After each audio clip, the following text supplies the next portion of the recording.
But we're only finding this out because we have a president with the courage, including the advice of Elon Musk, including the advice of a lot of us, who have been saying for years, we need to look at USAID and make sure that they aren't committing fraud. Look, this morning, the CFO of FEMA was fired because she's spending $54 million on luxury hotels for illegal aliens.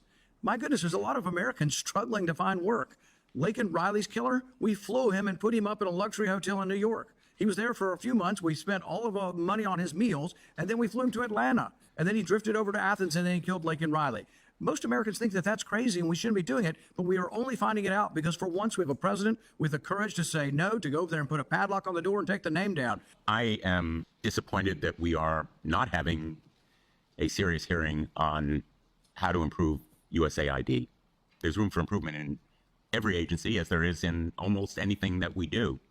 But this hearing is simply designed to give cover for President Trump's unlawful dismantling of a congressionally established agency against the law and against the interests of this country and against the interests of many in this country, including American farmers who benefit from it. The Inspector General of the U.S. Agency for International Development, Paul Martin, has submitted a report. I asked that it be made part of the record if there's no objection. And in that report was critical of the so-called pause in foreign assistance funding, saying that it has delayed $489 million of food assistance at ports, in transit, and in warehouses. I'm quoting, at the risk of spoilage, unanticipated storage needs, and diversion. That's waste in government.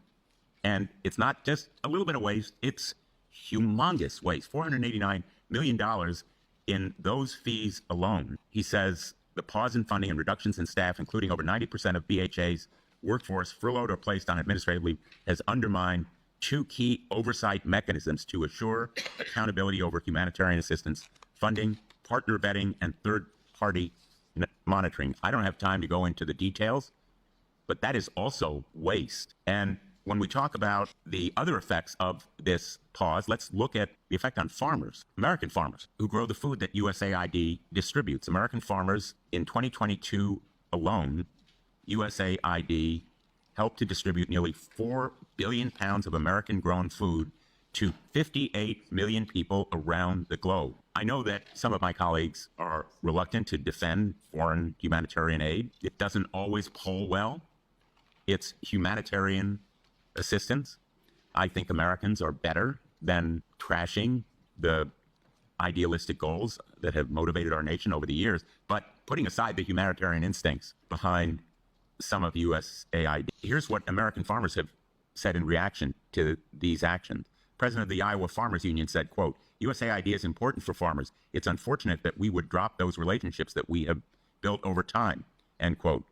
The Ohio Farmer Union president said, quote, USAID plays a crucial role, not only providing food aid to millions around the world, but also directly purchasing grains from Ohio farmers. Ohio farmers are more than capable of rising to the challenge of feeding the world, but they need stability to do so. In shuttering USAID, President Trump is pulling billions of dollars away from American farmers without apparently a second thought. That's a lot of harm. That's a lot of waste and a lot of abuse to people who are the backbone of food production in this nation. Already, a lot of their labor, investment, produce, going to waste as a result of the Musk power grab, slash and trash agencies in the name of eliminating waste, fraud, and abuse, but in fact creating it and profiting from it. Elon Musk is giving America the middle finger in seizing power, engaging in the biggest heist of information in America's history, delving into agencies and destroying them when his own corporations profit from contracts with them and controlling contracts in the future that will benefit his corporations. That's waste and fraud, Mr. Chairman. Thank you. The accusation or criticism has been made that this is an unserious hearing full of conspiracy theorists. Well, the Democrats were asked to participate like they always are, the same way we were when we were in the minority. They could have brought a witness. They chose not to even bring a witness. I can't conjecture as to why, but maybe it's because it's so embarrassing, the stuff that USAID is spending their money on. Who could possibly be against ending $2 million for sex change surgeries in Guatemala? I mean, who wants to defend that? I haven't heard anybody yet defend the waste and malfeasance that's going over there. $3 million for girl-centric climate change. maybe there's not a witness here. Maybe it's not serious. I don't hear anybody explaining why we should continue to do that. Now, there is a legal question. There is a legal question. If there's $40 billion in USAID and they don't spend it at all and it just sits there, can the president impound it? This is a real question. It may come to that. But I don't think any court is going to find that the executive branch cannot pause and audit spending. I mean, to crassly say and just to jump this, it's illegal, it's unlawful, it's a tragedy, it's constitutional chaos. Well, auditing spending is what government should do. It's the traditional oversight that hasn't been done in a generation. That's why we're finding this stuff's been creeping up for a generation. $4.8 million for social media influencers in Ukraine. I mean, if people want to defend that, step forward and defend it. We are finding waste and malfeasance. You also have to realize that when you have a social agenda and your social agenda is, LGBT, well, when you take that to a conservative country that has religious problems with that and you want to foist it on them and fly flags, what ends up happening is that doesn't increase diplomacy. That actually goes against diplomacy. I don't care what people's views are on any of these subjects. You can have any view on LGBT, but it shouldn't be part of foreign policy to force this on everybody around the world. It just isn't part of government and should never be part of government. But we're only finding this out because we have a president with the courage, including the advice of Elon Musk, including the advice of a lot of us, who have been saying for years, we need to look at USAID and make sure that they aren't committing fraud. Look, this morning, the CFO of FEMA was fired because she's spending $54 million on luxury hotels for illegal aliens. My goodness, there's a lot of Americans struggling to find work.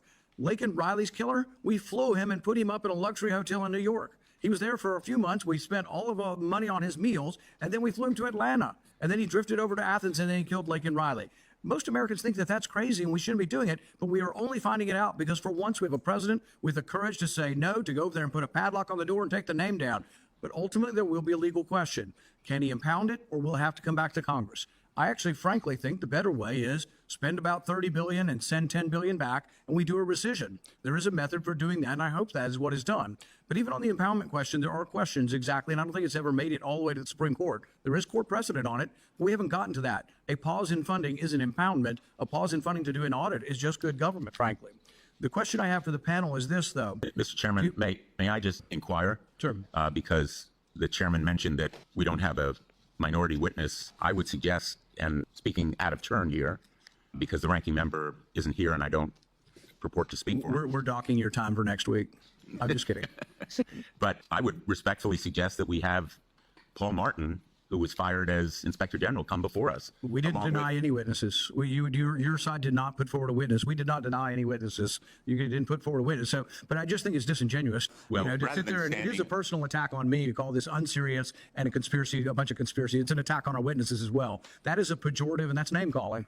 All right, you're welcome to object to things they say and have facts to counter them, but to call this an unserious hearing of conspiracy... I never used that term, Mr. Chairman. Well, you said it wasn't serious. You said the hearing wasn't serious. The thing is, y'all chose not to participate in it, so that's on you. Maybe we can have a second hearing, because this is such an important We can have a dozen on this. There's so much to talk about. But anyway, I think we ought to be, I'm not criticizing your ranking member for being unserious or a conspiracy theory. He has his opinions. We make our arguments both sides. But if we call names and say, oh, well, your ideas are conspiracy theory, that's a pejorative. And that doesn't get us anywhere, frankly.